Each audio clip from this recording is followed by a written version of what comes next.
मेरा इंट्रोडक्शन इस वीडियो से पहले मैंने इंट्रोड्यूस करवा दिया अपने आप को। मैं बेसिकली फिर बता देता हूँ कि मैं अभी एमफिल कर रहा हूँ आईआर में, इंटरनेशनल रिलेशंस में। उससे पहले मैंने 2023 का सीसेस अटेम्प्ट किया था और उसका वेट रिजल्ट का जो वेट कर रहा हूँ। और इंशाल्लाह मुझे बहुत ज़्यादा उम्मीद है कि आई विल गो थ्रू, और अगर नहीं भी होता तो इंशाल्लाह मैं अपनी एफर्ट जारी रखे हुए हूँ। तो जो मेरा इस चैनल को बनाने का मकसद वो ये है कि बिकॉज मेरा जो ताल्लुक था वो एक रिमोट एरिया से था, और I had to travel to Islamabad to prepare for CSS. और काफ़ी एक्सपेंसेस लगे थे इस्लामाबाद में, वहाँ पे रिहाइश का और मेंटोर, अच्छे मेंटोर का वहाँ पे काफ़ी एक्सपेंसेस हो गए थे। तो मैंने काफ़ी सोचा कि how can I help others जो कि एस्पायरेंट्स है, तो मैं उनकी हेल्प किस तरह कर सकता हूँ। अगर मैंने जो नॉलेज अवेल किया है या जो भी एक्सपीरियंस मेरे पास है एक अटेम्प्ट का, एक अटेम्प्ट का भी काफ़ी एक्सपीरियंस होता है। सीसस में अपेयर हो जाना भी बहुत ज़्यादा वो क्या दाद तलब बात होती है मेरे नज़दीक। तो क्योंकि काफी करेज चाहिए होता है, और एक बंदा प्रोसेस के थ्रू चल के वो वहां से गुजर के आता है, तो काफी चीजों से उसकी अंडरस्टैंडिंग हो जाती है। तो मैंने सोचा कि मैं एक चैनल क्रिएट करता हूँ। काफी चैनल्स क्रिएट हुए हुए हैं, बनाए हुए हैं लोगों ने, लेकिन मैंने सोचा कि मैं इसके साथ साथ एक प्रॉपर गाइडेंस लोगों को दूंगा जो कि एस्पायरेंट्स है, खासतौर पर रिमोट एरियाज से, कि सीएसएस होता क्या है, इसको किस तरह अटेम्प्ट करना है, इसके मतलब प्रॉपर एक उनको फ्रेमवर्क दूं, एक रोड मैप दूं, ताकि वो उस पर अमल करके विदाउट एनी कॉस्ट, एक एक रुपया भी नहीं दे दूंगा। उनको नोट्स भी दूंगा, कंटेंट जो भी एटसेट्रा बुक्स मेरे पास मौजूद हैं पीडीएफ में या जिस तरह भी मौजूद हैं, और उनको एक प्रॉपर गाइडलाइन दूंगा ताकि वो एक कल को वो सीसस कर जाएं और कुछ ना तो दुआ ही दे दें। तो बाकी सबसे पहले जो आज इंट्रोडक्टरी सेशन है, जिसमें आपको बेसिकली जो बिगनर्स हैं जिनको सीसस का बड़ा चार्म होता है कि अक्सर का अभी भी 2022 का फाइनल एलोकेशन का जो रिजल्ट आया है, तो मैक्सिमम लोग मुझे कॉल करके पूछ रहे थे तुम्हारी एलोकेशन हुई नहीं हुई। तो मैंने कहा पापा मेरा अभी 22 का नहीं है, 23 का रिजल्ट हुआ है, 23 का अटेम्प्ट दिया हुआ है, इसका रिजल्ट अभी नहीं आया। तो एक चार्म सी फीलिंग्स आती हैं लोगों में कि यार वो फलां का बेटा सीएसपी बन गया, यानी कि वो एसी बन गया या कहीं पे एएसपी बन गया है। तो वो एक चार्म वाली फीलिंग्स होती हैं, एक अट्रैक्शन सी होती है। तो कुछ लोग फिर उस अट्रैक्शन से बड़ा अट्रैक्ट होते हैं कि यार मैंने भी सीएसएस करना है, लेकिन उनको सीएसएस का पता नहीं होता। तो ये वीडियो बेसिकली उनके लिए है कि सीएसएस एग्जाम जो पाकिस्तान में होता है, ये all you need to know about the CSS, and this video will इंशाल्लाह provide you all the essential information about the CSS exam. So let's start the video. First of all, introduction. CSS जो होता है basically ये stands करता है, इसकी जो abbreviation है वो सेंट्रल सुपीरियर सर्विसेज एक एग्जाम है।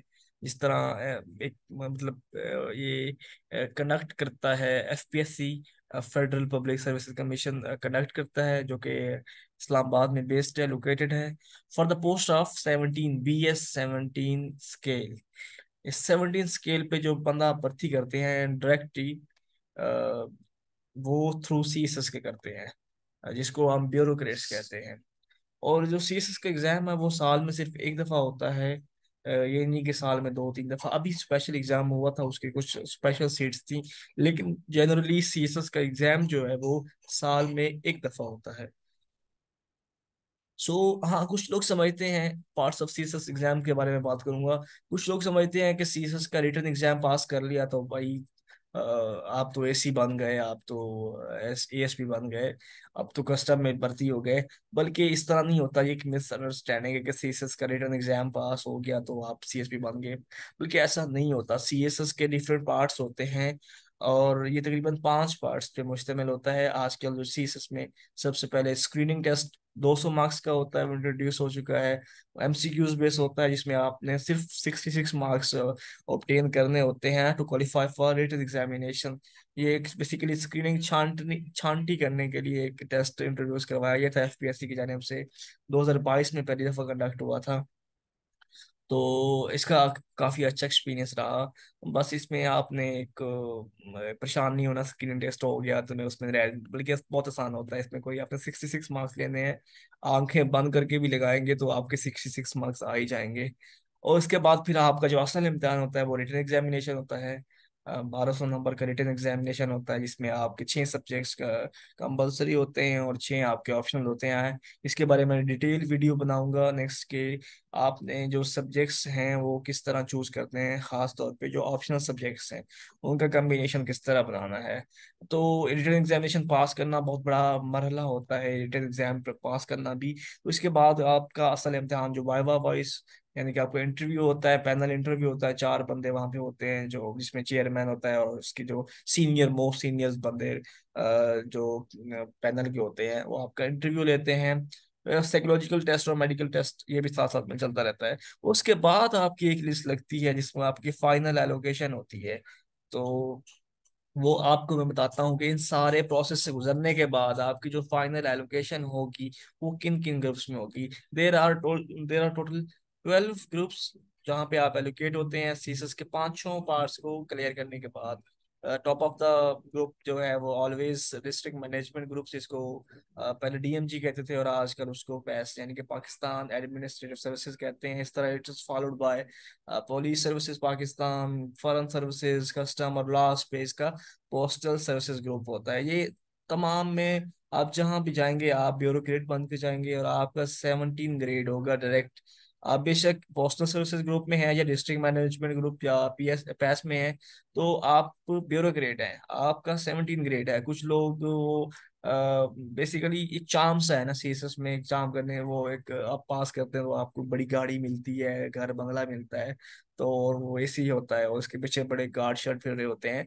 तो कुछ घबराते हैं लोग कि यार मेरा तो पोस्टल सर्विसेज ग्रुप में एलोकेशन हो गई है तो मैं ज्वाइन करूँ या ना ज्वाइन करूँ। मेरा मशवरा उनको यही होता है कि वो जरूर ज्वाइन करें। एक आप कंपेटिटिव अथॉरिटी हैं, आप ब्यूरोक्रेसी का हिस्सा हैं, 17 ग्रेड में है, तो आपने जरूरी नहीं है कि एक आप शाम वाली जॉब लें और आप, हाँ डिजायर्ड ग्रुप होते हैं लेकिन वो एक सेपरेट थिंग है। आपने सर्व करना है तो आप पोस्टल ग्रुप को उठाएं और उसको इस तरह बना दें कि वो लोग देखें कि मैं पोस्टल सर्विस ग्रुप में जाऊं।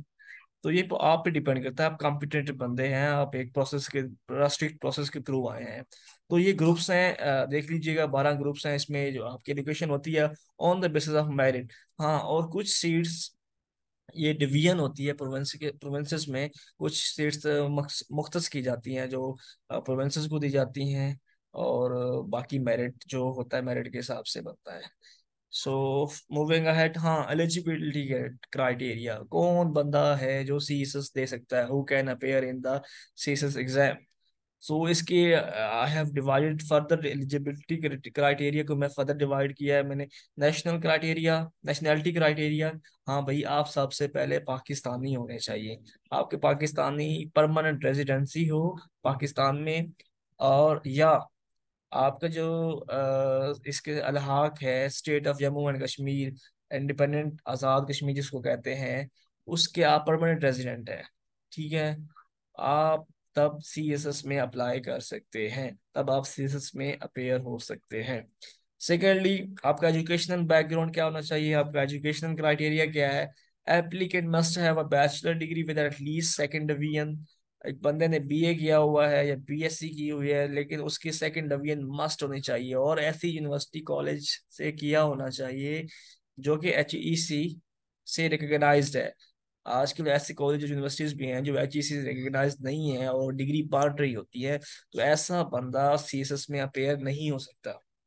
हाँ, मूविंग अहेड, एक और शर्त उन्होंने रख दी कि अगर हाँ एक बंदे का बीए में बैचलर्स डिग्री में सेकंड डिवीजन नहीं है लेकिन ही हैज मास्टर, उसका मास्टर है, वो एक मास्टर डिग्री रखता है और मास्टर डिग्री भी अच्छे सिक्योर के साथ, उसका सिक्योर जो स्कोर है वो हायर डिवीजन है, तो वो फिर थर्ड डिवीजन के साथ बैचलर में भी चल जाता है। वो आप, वो क्या आप कह सकते हैं कि वो अपेयर हो सकता है सीसस के एग्जाम में। फर्दर, हाँ एज लिमिट का इशू, बहुत सारे कैंडिडेट्स को एज लिमिट का इशू होता है कि मेरी तो उम्र जा रही है, मेरा सीएसएस के अटेम्प्ट ज़ाया हो जाएंगी। तो जो मिनिमम एज होती है वो 21 ईयर्स होती है। बैचलर करते करते 20-21 तक तो बंदा वैसे ही पहुंच जाता है। और जो मैक्सिमम एज होती है वो 30 ईयर्स होती है।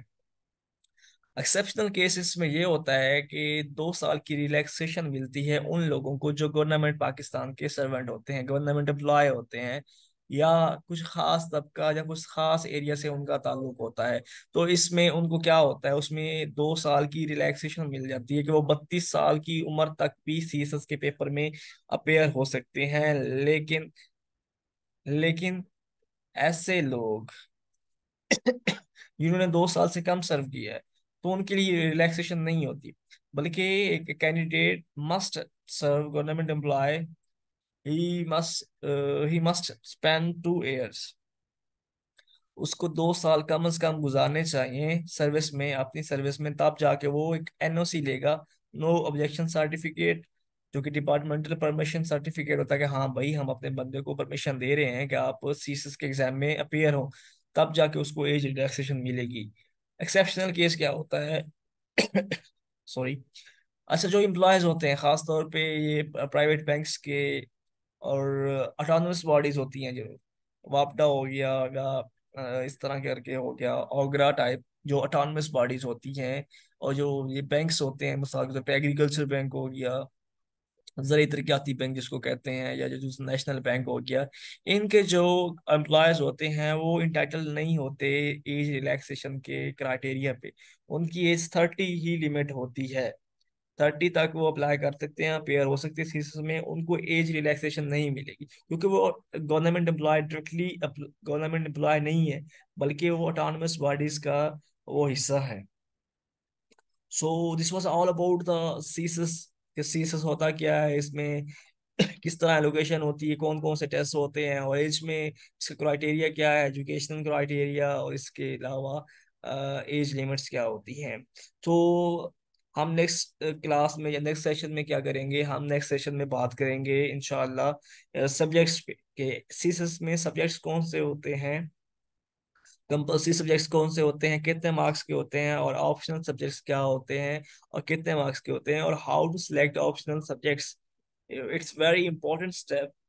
आप जब भी सीएसएस की जर्नी स्टार्ट करेंगे तो आप सबसे पहले आपके माइंड में एम्बिग्विटी होती है, आपके माइंड कंफ्यूजन का शिकार होता है कि मैंने ऑप्शनल सब्जेक्ट्स कौन से लेने हैं। तो इंशाल्लाह नेक्स्ट जो सेशन होगा उसमें हम इस पे बात करेंगे कि आपने सब्जेक्ट्स को किस तरह सेलेक्ट करना है। Thank you very much for watching. Thank you very much for joining me.